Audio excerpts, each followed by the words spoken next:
The United States makes the UN work when it wants it to work. And that is exactly the way it should be, because the only question for the United States is what's in our national interest. My name is John, and the International Criminal Court is back in session. It is May 11th, 2026, and a couple days ago was the big Victory Day parade in Moscow. The regular fighting season in all of Ukraine has started, and with the parade in Moscow coming to an end, along with the ceasefire expiring, well, as of today, we can expect the Russians to finally end their operational pause within Donetsk, Zaporizhia, and Dnipropetrovsk regions. So, with that all being said, let's get to the front line and talk about it. Well, if there is anything to talk about, that is. So, first of all, the Zaporizhia direction. Not much really going on, except the armed forces of Ukraine are consolidating their positions after successfully kicking out the Russians from the majority of Primorske here, and they are also continuing their push into the town of Stepnogorsk, which the Russians took control over back in December of 2025. But other than that, no news from here, nor in the Gulay-Pulay/Dnipropetrovsk direction. But in the Pokrovsk/Dnipropetrovsk direction, there have been reports, reliable reports that is, of some advances. The Russians have continued to seize control over the sizable village of Novopavlovka, and I'm expecting them to consolidate their control over the whole village by June 2026. And there's also a geolocation provided by Creamy Caprice that the Russians have not only crossed the Salina River, but they have taken up positions in this small village known as Bilakovka or Bilakovka.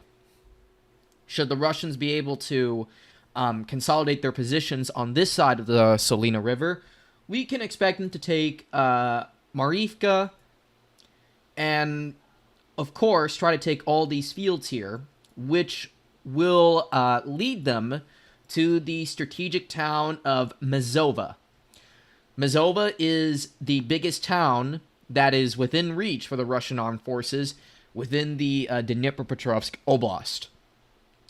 But as of right now, the Russians are still trying to focus on trying to secure all these fields here, but also these wetlands that would give them the ability to do just that on the town of Mazova.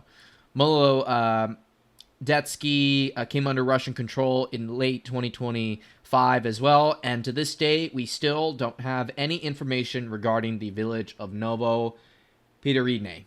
So, yeah, we have to forget about that for now, but we can definitely say for sure that the Russians are continuing their advances in the direction of Mazova, and in the former Pokrovsk direction, the Russians are continuing to clear out the fields west of the city of Pokrovsk, or Krasnaya Amisk, and so they have cleared the fields southwest of Grishino and are reaching the village of Sergivka from the east. Sergivka is right here. The Russians have not entered it, according to Syriac, though on my map it says otherwise, but we can definitely say for sure that it is contested. Novoalexandrivka is under Russian control, and in a recent Deep State update, Vasilovka is contested. Like, the entirety of Vasilovka is a gray zone.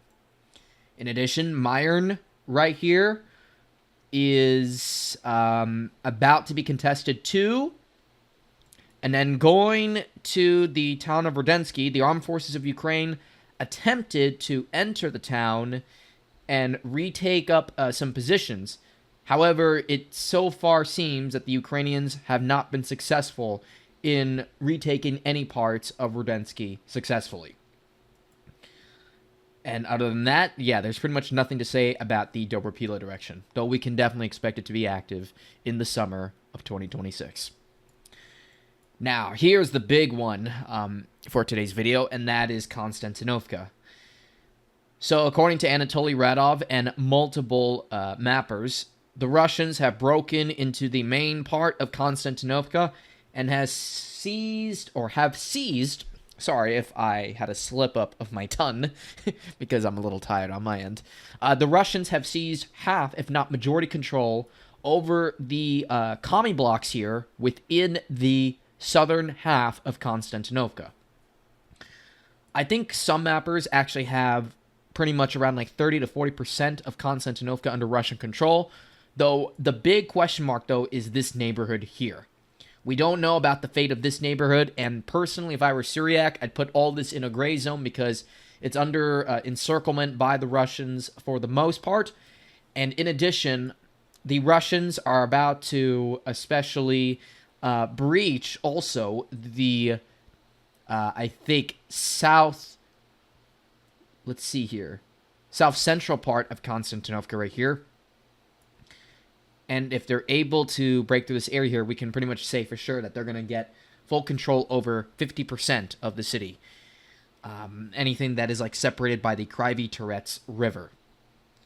I do expect the Ukrainians at the end of the day, probably by the end of the month or so, to evacuate their positions south of the Kryvyi Terets River. And unlike Toretsk, I don't expect them to make any efforts whatsoever to reclaim these areas back in any like massive counter assaults. Because after the situation in Toretsk, which took place for nearly like 2 years or so, we can definitely expect the Russians to learn from this and keep their soldiers or troops in Konstantinovka, regardless of how the Ukrainians are performing. Rather, if they're doing well or if they're doing poorly, it doesn't matter.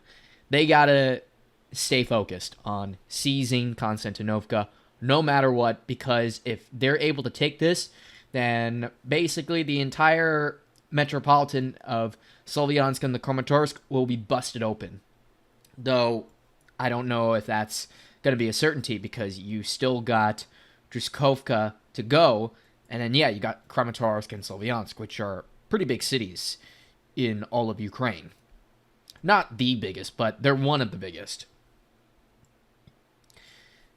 In the direction of Slovyansk and the Kramatorsk, Dibrova is captured by the Russians, and then going further up to the north, more fields in the area of Kaliniki and Kryva Luka have also been captured by the Russians too. And in addition, the Russians have also crossed the Servetsky Donets River from the north in the direction of Liman, and have taken up positions in this small village known as Piskonivka. If they're able to capture Piskonivka, then Mykolaievka will be wide open for them, and then all these fields here to the east of Mykolaievka will probably fall for the most part without a fight. And Mykolaievka will pretty much be cooked. Now, in the Lugansk region, apparently the Russians have finished off the battles for Nadia, Sergivka, Novo, Ihorivka, and are also contesting for the village of Tiver, Dokli Bove. Apparently there's reports that they've already captured the whole thing, but it's unconfirmed yet.